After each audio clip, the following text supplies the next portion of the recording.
दास जी नाम के महापुरुष हुए, महान योगी थे, ये सबके सब योगी थे।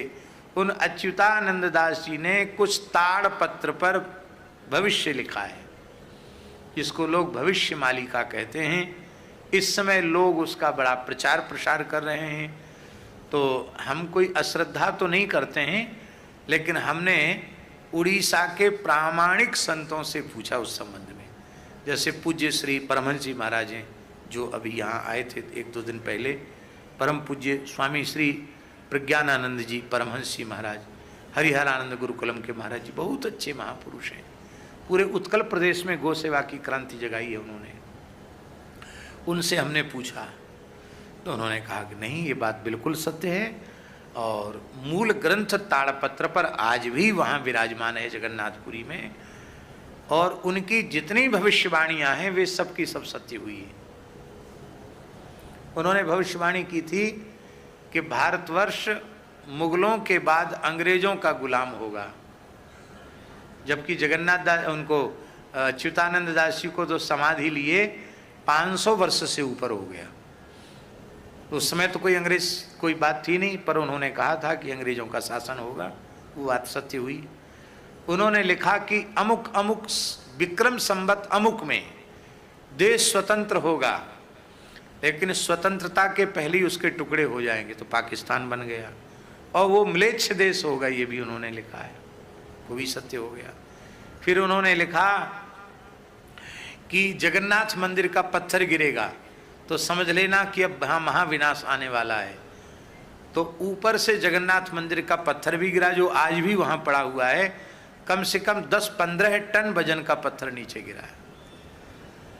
ध्वजा में आग लग जाएगी, 2-3 बार आग लग चुकी है ध्वजा में। इतना जोर का तूफान आएगा कि नील चक्र टेढ़ा हो जाएगा, नील चक्र भी कुछ टेढ़ा हो गया, चूना झरने लग जाएगा, ये भी वो भी सब बात उन्होंने लिखी है। और जगन्नाथ जी के वस्त्र में आग लग जाएगी, वो भी लिखा है कि ये सब चिन्ह जब आ जाएं तब समझ लेना, और जगन्नाथ मंदिर का कल्प वृक्ष भग्न हो जाए तूफान में तब समझ लेना कि अब महाविनाश आने वाला है, और ये तृतीय विश्व युद्ध का संकेत होगा, ऐसा अच्युतानंद दास जी ने लिखा है।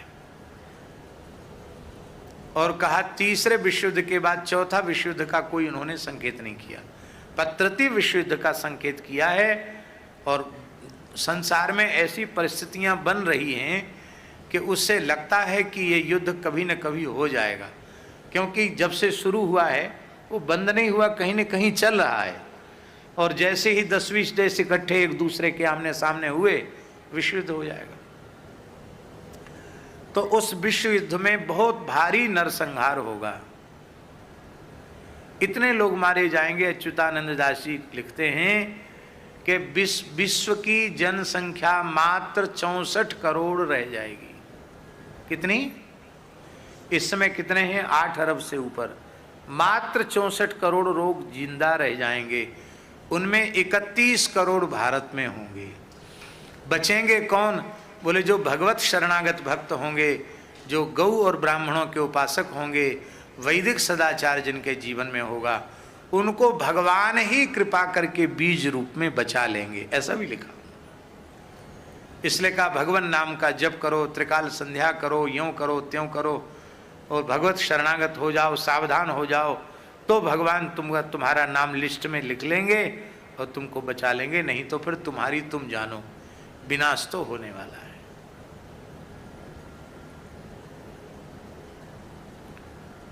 और उन्होंने भी ये बात लिखी है कि मरु और देवापी को भगवान इस धरती का शासन सौंप देंगे। अब इसमें थोड़ा सा अंतर यह आ रहा है कि कलयुग के आखिरी चरण में भगवान का अवतार होना है और मरु देवापी तभी आने हैं, ऐसा ही हमारे पुराणों में लिखा है। पर ये कैसे होगा, इस संबंध में भी उन्होंने प्रश्न भी किया है अपने मूल ग्रंथ में, और उसका समाधान भी किया है कि जितना अधिक पाप बढ़ेगा तेजी से, उतनी अधिक कलयुग की आयु नष्ट होगी। और सोमवती अमावस्या, सूर्य ग्रहण, चंद्र ग्रहण आदि से कलयुग की आयु कम होगी। कम होते होते इतनी कम हो जाएगी कि इस तृतीय विश्व के युद्ध के बाद भगवान कल्कि का प्रभाव दिखाई पड़ेगा, और 1000 वर्ष के लिए कम से कम फिर से समय बदल जाएगा, ऐसा। और श्री सूरदास जी ने भी एक पद में इस प्रकार की बात लिखी है, वो पूरा पद हमें याद नहीं है, कहीं लिखा तो था लेकिन भूल गए, शायद सीता शरण जी के पास होगा तो पता नहीं। रे मन धीरज क्यों न धरे, ये सूरदास जी का पद है। यदि आजकल लोग मोबाइल चलाना जानते हैं, उसके विशेषज्ञ हैं, यदि कोई इस प्रकार का विशेषज्ञ हो और उसमें खोजना जानता हो, रे मन धीरज क्यों न धरे, सूरदास जी का पद, शायद हो सकता निकल आवे, हम जानते नहीं उस विषय में, लेकिन आजकल लोग खोज लेते हैं, शायद निकल आवे।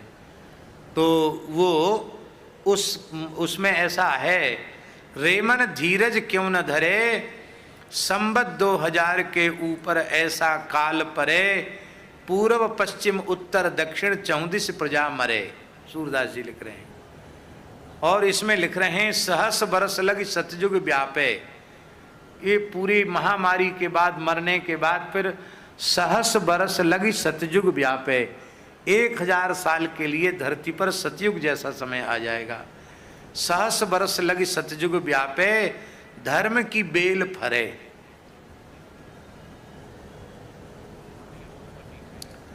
धर्म की बेल फलित हो जाएगी। और सूरदास यह हरि की लीला, टारे ना ही टरे, रे मन धीरज क्यों न धरे।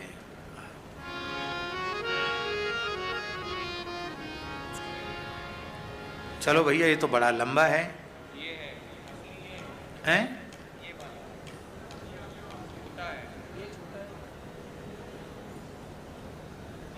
अब ये तो भ्रम पाड़ दिया, कोई कहता बड़ा है, कोई कहता छोटा है, तो हम किसको माने, बड़े को माने कि छोटे को माने?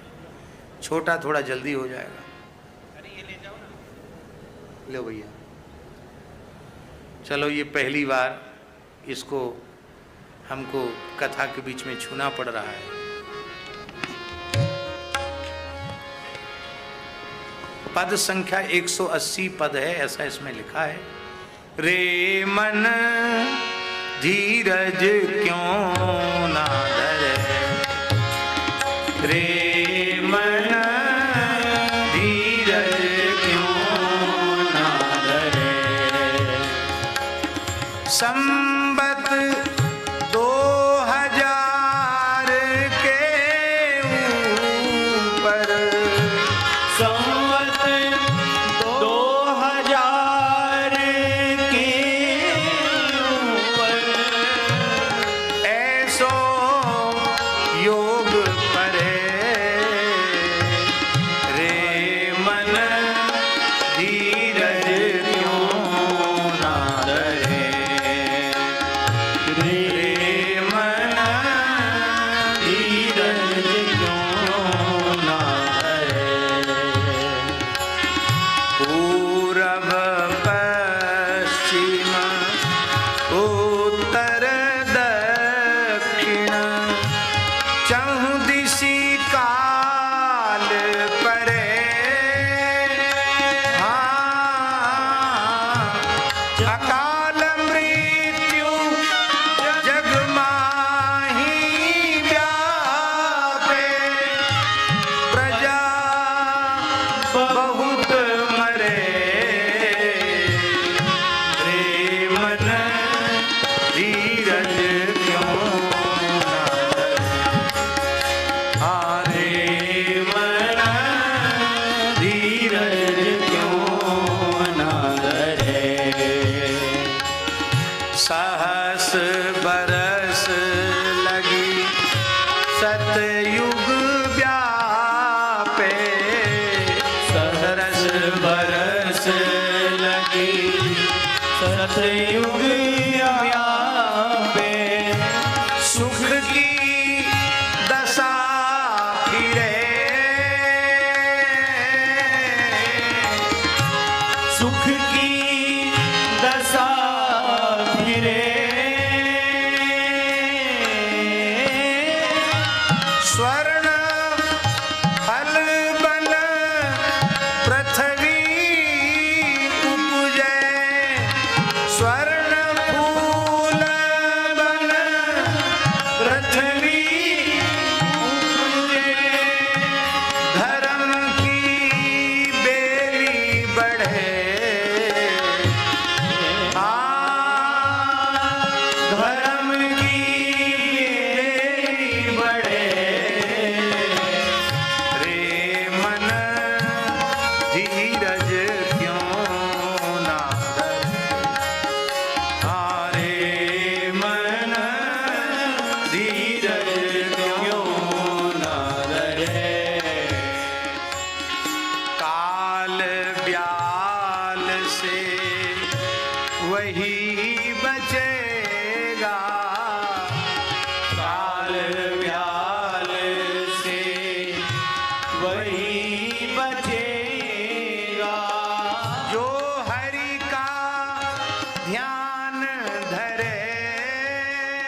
बिहार